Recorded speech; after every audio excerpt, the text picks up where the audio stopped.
everyone. This is Jacqui Cooper with JCooperTravels talk show, and I want to welcome everyone back to this episode.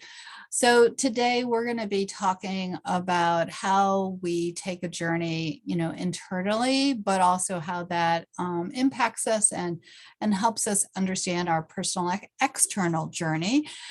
For those of you that are not familiar with JCooperTravels, it's not just about where do we travel around the world. It's also how do we travel, with our family, our friends, and in our personal life. So I am very excited to have a guest on that has already been on the show. And Todd is going to introduce himself again in a quick second, but I would recommend and encourage everyone to like and subscribe and go back to the first episode, because Todd's personal journey and those that he is sharing with us actually can help everyone as we navigate, our professional life, our friends, our family, and just our own inner peace. So Todd, thank you so much for being on today. How are you doing? Good. How are you, Jacqui? I'm good. So I'm in Maryland. You're located across the country. Where are you based? So people might know. Colorado. In Colorado. Northern Colorado. Yeah. So have you got a lot of snow? We got almost a foot a couple days ago. My husky loves it. She's going crazy. She's dragging me around. I bet. Like a sled. I bet.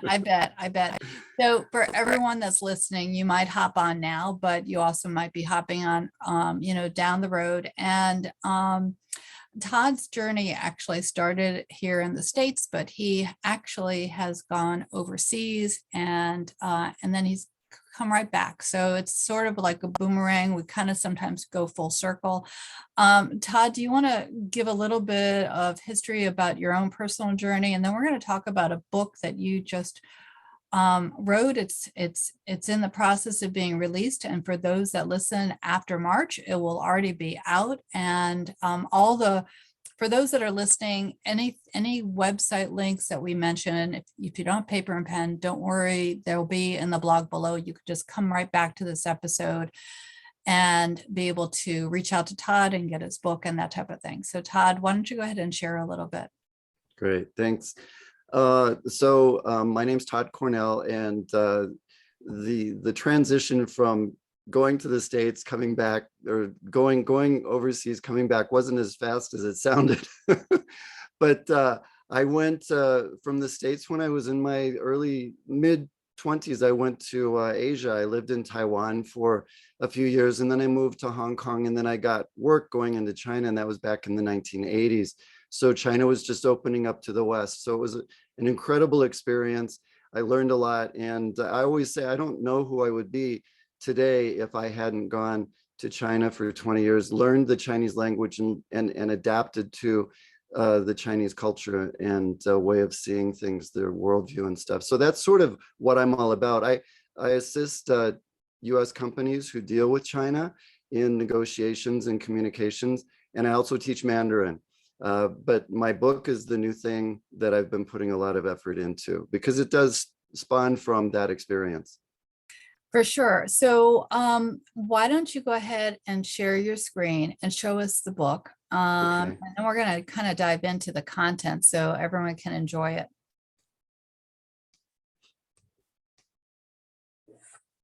I'm getting there. It's okay. Tech is really interesting. So we have the cover of the book up. It's called The Heart of China: How Mindfulness Changed My Life. And for those that are not on the video side, even though definitely hop over to my YouTube so you can see this. It has a sand and a pebble, and it has a quote. It says, "I couldn't begin to absorb it all at once." Terrific. And that's true with a lot of books that make you kind of think through your own personal life and your own journey. So I'm seeing a lot on this cover, which I love, and from the various Chinese characters to the picture and everything. Why don't you go ahead and maybe help us understand how this cover was created, and then we'll kind of navigate into the content of the book. Okay.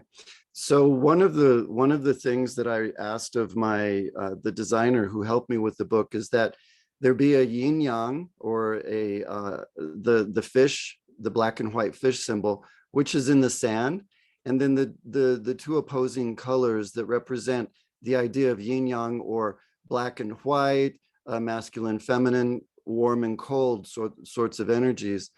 And then in the title, you notice the word heart. In the middle of it, it has a Chinese character. The A is represented by the character for heart in Chinese. And then on the left-hand side, it's the name of the book in Chinese, the Chinese name, 中华文化的善心，生是如何改变了我的一生。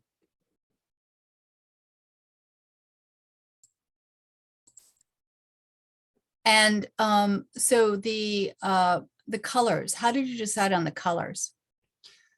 The colors are really something that came out through working with the designer. She gave me several different options to look at, and for coloring, she brought out the red, like in the black in the title. And in the beginning, I wasn't sure I liked it, but the more I saw it, the more I really did like it. And it's interesting because when I first saw it, I thought it looked old-fashioned. And I was speaking with somebody yesterday who was looking at it, and they said it looks old-fashioned, but that's good because it gives a sense of wisdom, that there's wisdom that's been around for a long time that's coming out of it. And I really like that.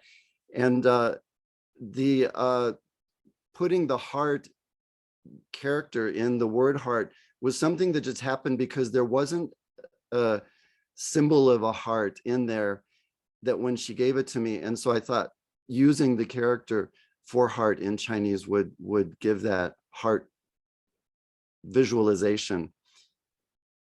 So why don't you show the back cover now? Okay. So with the back cover, everyone, you can actually see a little bit more description about what the book is about. People might actually ask, what is mindfulness? And how did that, again, it's in your title, but how did it change your life? What kind of experiences did you have before, and why did you feel the need to write this book? Well, actually, this book has been in the process for 3 years. During COVID, I sort of stopped, slowed down, nothing really happened. But during that period of time, I was also doing a lot of reading about the I Ching, or the I Ching. And that was something that was really bringing a lot of awareness and a lot of realization to me. The reason I started mindfulness when I first went to China, I remember I had a fascination with Buddhist temples and things. And I didn't really know why, because I'd never been introduced to Buddhism or really thought much about Buddhism. But meditation was something that kept floating around in my head. And so I just remember that I used to have a lot of thoughts going on in my head. It was like I was creating movies. I thought I was a Hollywood movie director in my own head, and I would create all of these scenarios, and that was basically affecting my life in ways that I felt were really negative when I started to become aware of it. And so through mindfulness, I was able to take control of those thoughts and allow the thoughts that were healthy or skillful to be engaged. But when I noticed that a thought was not skillful and it was undermining me, it was undermining who I am, it was undermining my own self image and beliefs about myself, I would change those to something else. And these are things that I bring out in the book. I go through the processes that I experienced through practicing mindfulness, and I also explain how I practiced. I talk about the breath cycle, which is an in-breath and an out-breath, an in-breath and out-breath, which also responds to or corresponds to the idea of the yin yang, and how the yin yang is that dual piece. It's a one unit that's made up of two things. So life is so much affected by that yin yang thing. And so bringing all of that into awareness, into my own awareness, I was able to start recognizing these different aspects of breathing and awareness of the thoughts as the thoughts arise, whether or not I allow them to arise or whether or not I just let them just go away. And So it that was really, actually, oh, sorry to interrupt. I was going to say you had read me a quote right before we went on, and mm, actually that ties really very well with what you've been sharing. Can you share that with everyone? yes, I can. So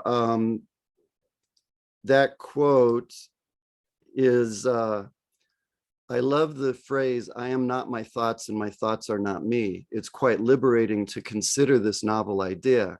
How many of us have felt badly over something that crossed our minds? I remember wondering if something was wrong with me, even questioning if I was a bad person, simply from the thoughts that coursed through my head. Now, however, I realize that this is not the case and that the brain is a random thought throwing machine. And when you first read it to me, all I kept thinking about is I kept seeing all these balls being thrown at you, because like when you practice tennis or something like that, you're hitting against the tennis balls, and the idea that the brain just kind of keeps throwing out these thoughts. Right. So I guess with mindfulness, you have to kind of discern what those thoughts are, which ones you want to keep, which ones you want to embed, which ones you don't. Mhm. So how did you did you have to learn meditation? How Mhm. does this, what do you, with the book and everything, what are you hoping to Mhm. help people with? One thing is that I just want to make the idea and the practice of mindfulness and meditation something that is not so mystical, because it's not mystical, but there are many people who have written things that make it very mystical. And I think the reason behind that is because they actually don't understand it themselves. And so they have to mystify it in order to be able to sound like they know what they're talking about, because Buddhism is a very simple philosophy. There's nothing mystical about it. It's very black and white. But the reality of the mind is that the mind is not black and white. The mind is very gray. So the practice of meditation is actually, I call it a boot camp for the mind, because we have to learn to watch the mind, and we can do that through our meditation practice by focusing on the breath and then noticing the thoughts as they come, and then also learning how to control those thoughts. We can't quiet our mind, but we can control what comes through it, and what we give attention to and what we don't. So how would people get your book? Well, it's going to be released on March 15th, and at that point, it will be available on Amazon. And I also have a page for it on Goodreads, and I will be giving you the link to be able to access that. So is it a very long book? I mean, about how should people use the book to really gain the wisdom that's within it?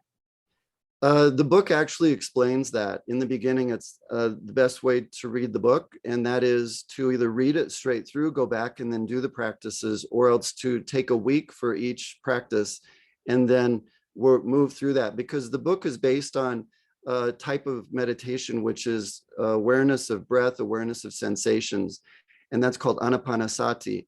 And through doing that, then we become aware of our thoughts. As we become aware of our thoughts, then we can start to change those negative thoughts, those thoughts that that actually make us feel badly about ourselves, or the thoughts that make us feel badly about other people. And so as we start changing those, for instance, there's a sentence in the book that talks about, when I notice a bad thought coming through my head, something like, oh, that person's disgusting, then I can take that thought and I can change it, and I can say that person's beautiful, and recognize that in some way there is something beautiful about that person, even though maybe I haven't noticed it or I can't see it. So I guess there's objective and subjectiveness to the word bad. How do Mm. you how would you, again, everyone's vision of that might be a little different. So how are you defining it, and um or in terms of the mindfulness, how should we approach that? Well, that's something that goes actually to yin yang and the concept of good and bad, because good and bad are they're two aspects of one unit. We don't have a word for that unit, but that unit is actually made up of good and bad.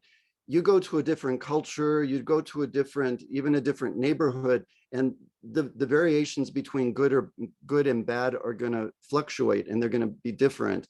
So the only thing I can say about that is that there is good in bad and there is bad in good. It's just up to us to recognize where those overlaps are and at what point we see it as good and what point we see it as bad. A lot of it is cultural and just educational conditioning that we need to be aware of. And that's another aspect of, through that awareness of our thoughts, we can become more aware of the way we think, which is a part of our conditioning. And as we become aware of that, then we can start to slowly change it and adjust it to a way that's more beneficial to us in our lives, our relationships, and being able to live with ourselves. Very true. So the book, would you say, is geared to individuals, or can businesses and groups use it as well? I'd say all of the above. Yeah. And you asked how many pages. It's going to be around 130 pages, I think. So that's, for me, that I mean, everyone has their own mindset about that, but for me, that's very manageable in terms of it's, it's well, it's never a quick read, but for a read and then going back and that type of thing, because sometimes if the books are very long, then the challenge is the time. But like you said, you have to make the time in order to make the shift. So is there a second book on the horizon that you're in the process? Yeah. This is a series. The series is called The Heart of China. And so the Heart of China series is going to have different books in it that are related to the Chinese philosophies, what I have learned and gained from living in China, the Chinese culture, the philosophies of China, and then also in best practices for doing business with and interacting with the Chinese. And it's this whole conversation is very timely because we have the Olympics going on in Beijing right now. And so it's, for me, I love the Olympics, and I also had the privilege to be able to go over to China in 2019 and explore a little bit there. So I definitely value what you're sharing. So in terms of I know we talked about there are different tips that you want everyone to kind of take away, and you have like a card that has 5 of them. So which tip did you want to share today for people to kind of think about and see how they can incorporate that into their life? So this is the 5 skills of Bingfa, which is a suggestion of ways to deal best with the Chinese when you're interacting with the Chinese. Each one of them comes from a Chinese phrase. So these are things that are coming directly out of the Chinese culture. And then I translated them over. And a lot of them are actually most of them are things that I learned when I was living in China, and I applied them to my life. And I found that they were that I was very successful. And so I call them best practices. So the first one is know self, know others. And that comes from the art of war. And the expression in Chinese is zhi zhi. And so and I think this relates well to just the book too, and what our previous conversation that we were just having, is that the importance of knowing myself and knowing the person that I'm interacting with. So if that's on a personal basis, if I'm aware of some of my things, some of my quirks, maybe some of my antics, or some of my good things, so it's being able to see my strengths and my weaknesses, then I can better manage when I'm interacting with other people. When I understand that person that I'm interacting with, if I understand their strengths, their weaknesses, some of their quirks, then also I can adjust for that too. So it makes for a more successful relationship. When everything is just being done from my perspective or from their perspective, then it's going to be out of balance. So there again, it's finding that yin yang, that balancing field that we can work through. So a lot of times this would also go to politics and diplomacy, that if we as a country don't understand the other country and we're forcing our way on them or vice versa, then it's going to be a much more difficult relationship to work through. But when we can be more diplomatic and more willing to give and take, then we'll be able to find that balance and achieve a harmony in the relationship. sort of like walking in the other person's shoes.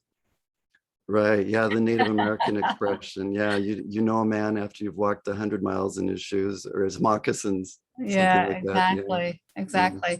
Now, I really appreciate our time together. I know we have various episodes that we're going to be, hosting to talk about different philosophical thoughts as well as things that you're doing. Any last minute thoughts before we sign off on today's episode? Well, I wish everybody a happy year of the tiger. This That's is the right. year of the tiger. It's the water tiger. So that's good because water is a good element. And so I'm looking forward to uh, a good tame tiger. So I have a question. What does the tiger symbolize? What should we, what, I know that, every year has a different animal. So what is the tiger symbolizing? The tiger in Chinese culture symbolizes strength and also ferocity. And so it can be viewed as quite a strong energy. In some of the Chinese classics, they'll have people who fight tigers, and tigers are always being fought. And if they overcome the tiger, then that shows that strength. So I think that yeah, there may be some challenges, although the year of the dragon is usually more crazy than the year of any of them, but the year of the tiger could be a little bit crazy, but hopefully the water will subdue it a bit. Okay. All right. Well, we'll have to come back next year and see how the whole year went. So There you go.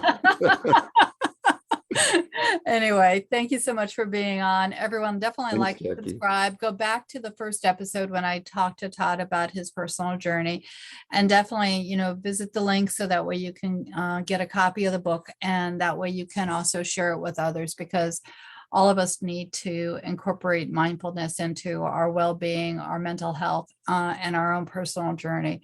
So thank you so much, Todd. Have a great day, and everyone stay kind. And remember, we're all one world, so we're all connected together. Have a great one. Thank you.